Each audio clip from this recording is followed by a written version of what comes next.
Добро утро. Да си кажеме денеска за тоа колку кариери успешни се изградени на столбовите на лажни сертификати. Како што гледате во студиото на Телма со мене е поранешната председателка на Државната антикорупцијска комисија Билјана Ивановска. Господи Ивановска, добро утро, добро дојдовте во студиото на Телма. Добро утро. Добре најдов.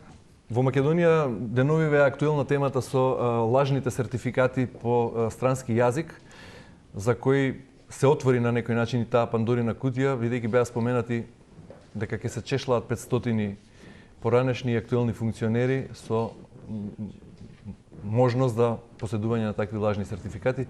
Вие ја предводевте Државната антикорупцијска комисија 4 години и во 5 години и во тој мандат третиравте слични ситуации, меѓутоа темата е актуелна сега. Што е различно, а што слично? Може ли да се направи некаква паралела? Па ја мислам дека овој тренд со лажни сертификати трае многу долго. По тоа трае многу долго, подразбирам можеби повеќе од 20 години или од кога сме се самостојни, не знам. Значи секогаш се барат некои такви начини за да се дојде до позиција, а особено е присутен откако материјалните закони се променија. Не знам тоа точно која година беше, дали 15-та или не е ни битно, значи во некое поново време, од кога се предвидува дека за раководна позиција потребно е познавање на странски јазик и тоа со назначување кој нивоа на странски јазик, односно со тие сертификати. Од тогаш навака трендот е во голема нагорна линија, затоа што апетитите за да се биде на позиција се многу високи и големи, од една страна, од друга страна знаењето на јазиците е толку, кој знае, кој не знае да гукне, а носи сертификат дека има познавање од некое ниво. И мислам дека тука почне. Во нашиот мандат точно е дека работевме неколку случаи, не знам точно колку на број, не ни можам сега да извадам податок колку случаи сме работеле, меѓутоа да сме работеле. И што дојдовме до заклучок? Дојдовме до заклучок дека и самите материјални закони оставаат простор за злоупотреба. Например, треба да се достави сертификат или уверение. Разликата помеѓу едното и другото е многу голема. Сертификатот го покажува нивото на знаење, значи некој седнал, полагал, се тестирал и го достигнал тоа ниво на знаење. А уверението дека посетувал припрема за да или кажеме само курс. Или курс така. И тука е голема разликата. Имавме таков случај, човекот си доставил уверение и не го прекршил законот. Сакам да кажам дека и самиот закон остава простор за... Се уште се тие материјални закони на сила? Да. Бидејќи спомнавте 2015-2016, јас ќе се повикам на едно истражување на Центарот за управување со кризи, Центарот за управување со кризи со промени, Центар за управување со Само уште една работа да докажам каде се овие проблемите во законската регулатива. Исто така, во материјалните закони вика да се достави сертификат не постар од 5 години. А тие сами по себе некои важат 2-3 години. TOEFL, например, 2 години важи. А таму е нареден и вика не постар од 5 години. Сакам да кажам дека треба тука прочислување малку и на регулативата. Прво, и да се приспита потребата. Дали за секоја позиција, за секое раководно место е потребно да се знае англиски јазик или било кој странски јазик, или пак треба да се преферира на стручноста. Јас ќе кажам еден пример.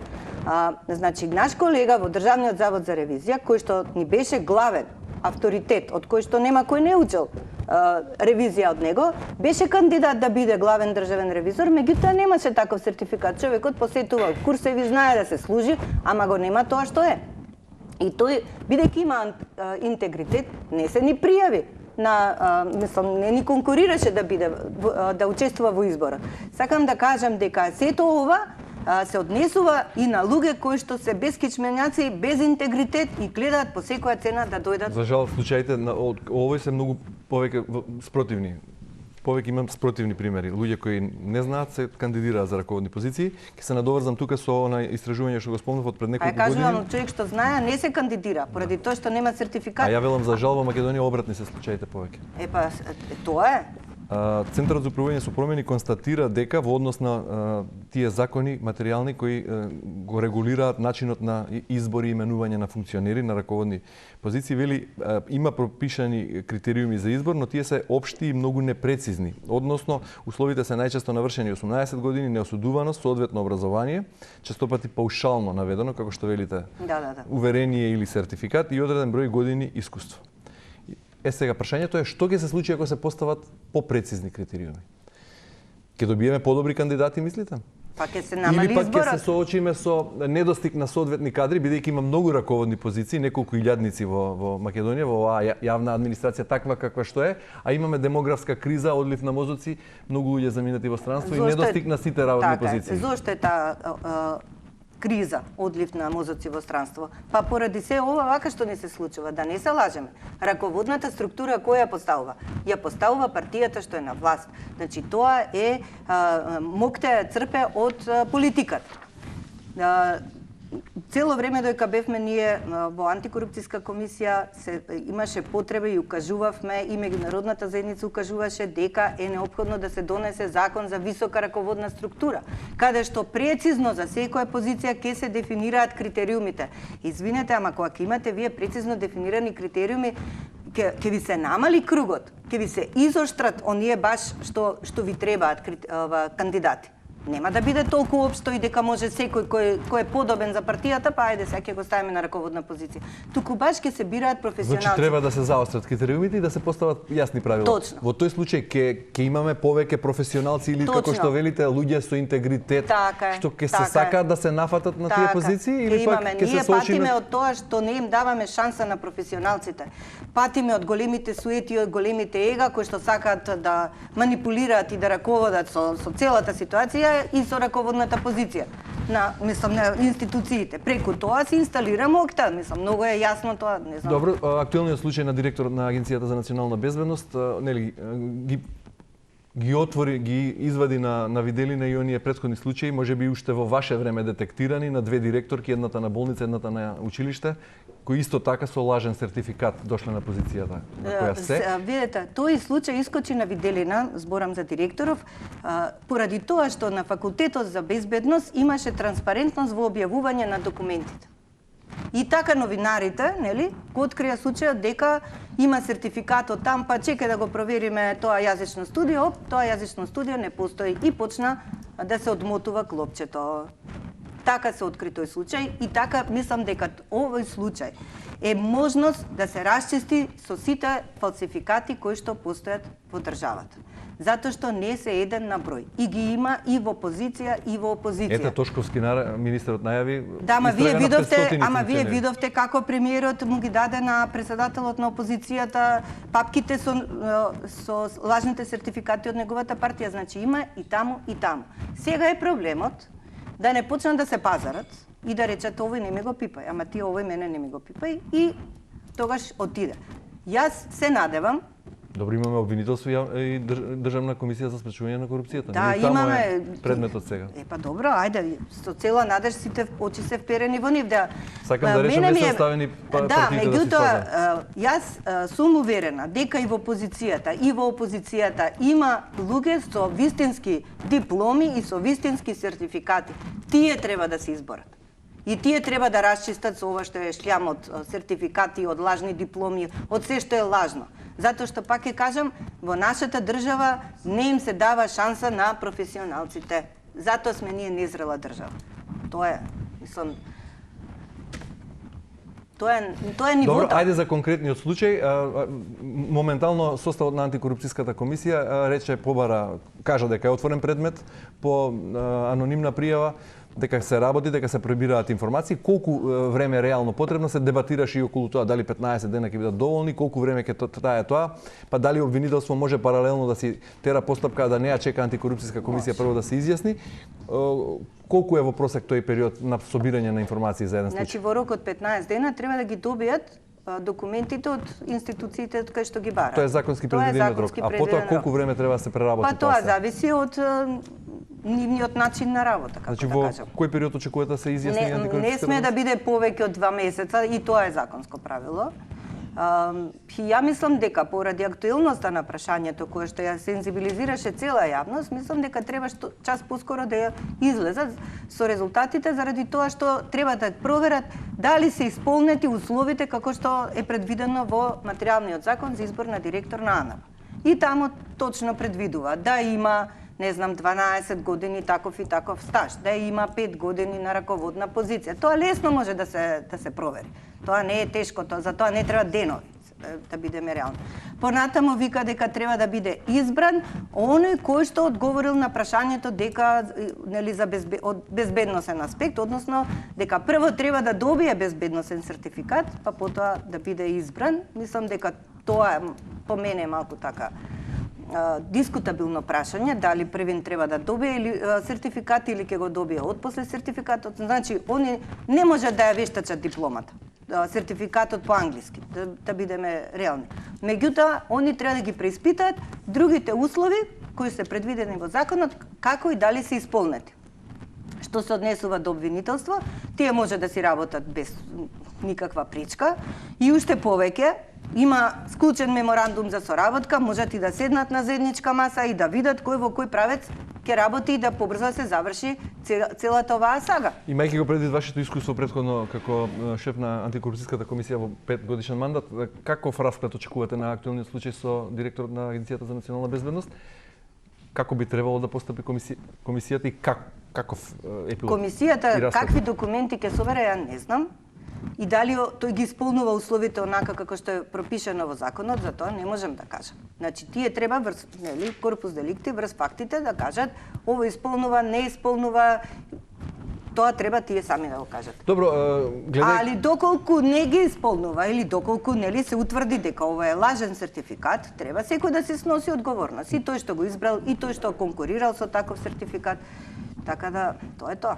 Станува збор за кривично дело. Така, кривично дело. МВР во време на Тошковски како технички министер, да, на почетокот на годинава, отвора таков случај, кривично гони директорка, која потоа завршува и во обвинителство. Обвинителство само малку го преквалификува делото, значи не прикажување на лажен сертификат, туку фалсификување на некој документ. Не е важно, осудена е жената условно на 2 годишна казна затвор. А слушнавте ли таа што кажа? Ми рекоа дека морам да бидам директор. Ми рекоа. Значи, пак таа политиката и политичките влијанија се пресудни. Значи, политиката и расплаче мајка на држава. Не знам како да кажам. Гледајќи... Јас се надевам дека и Тошковски ќе ги земе сите наши случаи што сме ги работеле во предвид и дека нема да прави селективност.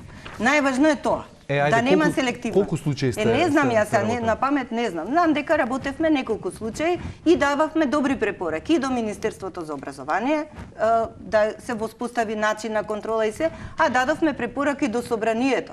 Значи, односно до сите кои што вршат избор и именување, да ги објават сивињата на кандидатите кои биле избрани, заедно со подкрепувачката документација. Значи, тоа се нека се стои на веб страна и новинарите ќе можат лесно, достапно да видат кој, што, каде, каков факултет завршил, каков сертификат има и така натаму. Двете препораки не се применети. Транспарентноста е најдобар спас од корупција.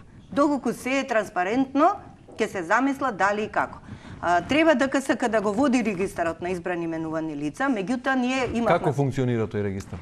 Дали сте регистарот функционира на начин што оние институции кои вршат избори и именување треба да е известат ДКСК дека направиле избор на тој и така натаму и ДКСК да ги внесе во регистарот. Ние имавме проблем со владата, например. Собранието ревносно не известуваше без никаква пречка. Значи, за секој избор ние имавме информација. Меѓутоа, со владата никако не можевме да воспоставиме начин редовно да не известуваат. Не знам сега што е и како е направено. Правевме многу обиди, сакавме и системски да го поставиме, да го решиме тоа со поврзување со службен весник и така натаму. Меѓутоа, многу тешко одеше. Зошто да оди тешко тоа?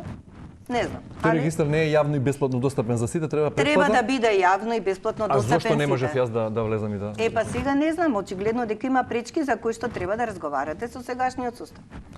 Добро, гледајќи со каков жар зборувате на темава, зошто во ваше време не посериозно не се занимававте со прашањето на лажни дипломи, со оглед на тоа што тоа е јавна тајна, ова не ни се случува сега. Ако се сеќавате, веќе ве потсетам, пред да почне вашиот мандат во 2017 или 18 имаше на Академија за судии некој сличен случај, 30 од кандидатите од половина од вкупниот број беа пријавени со лажни сертификати, нешто така.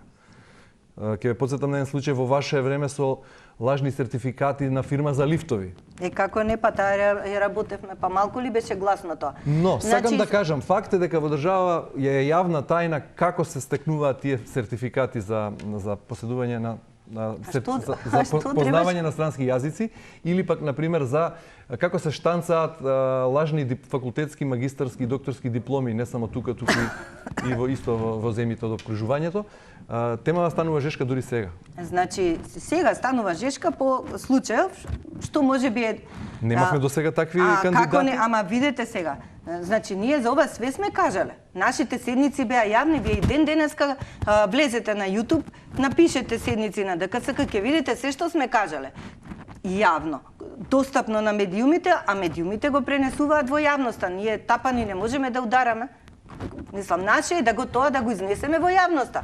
Понатаму, колку тоа било за уво, за одредени медиуми да го пренесат или не знам. Значи, ние имавме случај каде што 3 години чекавме некој да ни го достави сертификатот, дали има или нема, дали е лажен или не го достави. И на крај плати казна, ама не го достави. И тоа е јавно прочитан. Значи, се има. Не дека ние нешто сме криеле под кревет, ништо не сме криеле, се сме кажале. Каков и бил на вас новинарите интересот, тоа е ваше прашање. Каков одговор добивте од надлежните институции? Рековте со владата имавте проблем за однос на регистарот, за избрани и именувани функционери, со собранието ви течеше подобро таа соработка. До Министерството за образование во време на вашиот мандат е побарано овие сертификати за поседување за познавање на странски јазици да бидат полагани дома пред верификуваните? Не, ние кажавме дека треба да постои систем за надзор и контрола кој што ќе ги проверува сертификатите, тоа Министерството за образование да го воспостави. Значи, ова не е една препорака што сме дале до Министерството за образование. Што ви одговори? Што да ни одговорат? Па ние до владата дадовме 60 иницијативи за одговорност за разрешување, па никого не разрешија. Значи, едноставно нема, тоа е вака мрежа. И таа мрежа, ако не попука сега, и тоа што треба да ја спотнат најмногу, тие што се со вистинските дипломи и со вистинските сертификати, треба да го расчистат ѓубрето околу себе. Нема поинаку како. Ние мораме сами со себе да се справиме. Тоа е вистинското. Отсуствува систем на контрола? Отсуствува. Верификација нема никаква? И сега, уште една работа во однос на контролата. Јас разговарав со колешките од Центарот за странски јазици. Ние кога разгледувавме одредени случаи, се уште постоеше British Council во Македонија. Тој British Council функционирал до 22-а. Ние тогаш 21-а сме огледале тој предмет и не известил дека нив се стекнуваат дипломите, сертификатите и така натаму. Од 22-рот е повлечен и не само од Скопје, него отворени се регионални центри, сега постоело во Белград, регионален центар и Центарот за странски јазици ги исполнил сите критериуми за да може да биде во соработка со тој регионален центар. И они кажуваат дека меѓународните сертификати и не треба да се проверуваат, туку треба да се види дали има QR код.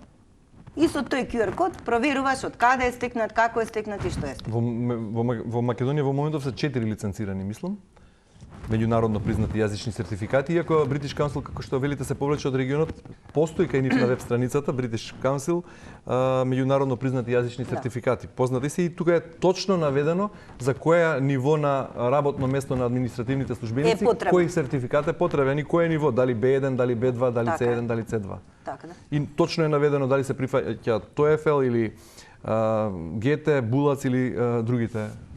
Се си има наведено, само работата кој да научи. Без политичка волја не можеме да го решиме ова, ниту преку антикорупцијска комисија, ниту преку новинарите како watchdog, ниту како обвинителство. Значи треба да се прави притисок обавезно. Антикорупцијска комисија е независно тело, треба да си функционира, да си делува независно од политиката и од тие работи. Мислам, тоа е многу јасно. Јавното обвинителство исто така, но притисокот од јавноста секако дека треба да постои. Значи, пак ќе кажам, мораме да се справиме сами со себе, нема поинаку. Заради тие лажните, вистинските што знаат отидоа во странство да зборат јазици, така? Нема поинаков начин. Мора секој да си ја сноси одговорноста. Нека биде владата, нека биде фер, доволно фер и нека им даде можност сите што донеле сертификати нека полагаат тука. Така? А и самото тоа што отишле да полагаат во странство е многу симптоматично и ризично. Зошто да идеш таму да полагаш кога имаш тука можност да полагаш? Тоа само по себе зборува дека нешто не е во ред. И ова е огромен ризик од корупција. Убаво е што се отвори прашањето. Мене ми остави впечаток Бојан Христоски дека знае. Тој и полагал тука во Академија за службеници. Нека да кажа дека и полагал во Македонија. Тој сирот знае англиски, ама ќе отиде јабана заради сертификатот. Според мене, пошто тоа јазично студио се откри дека не постои. Меѓутоа, за жал, има многу други што појма немаат, а се уште седат на позициите. И затоа треба расчистување. Билјана Ивановска, поранешен председател на Антикорупцијска комисија, ви благодарам за гостувањето во Телма и за ова интересна анализа.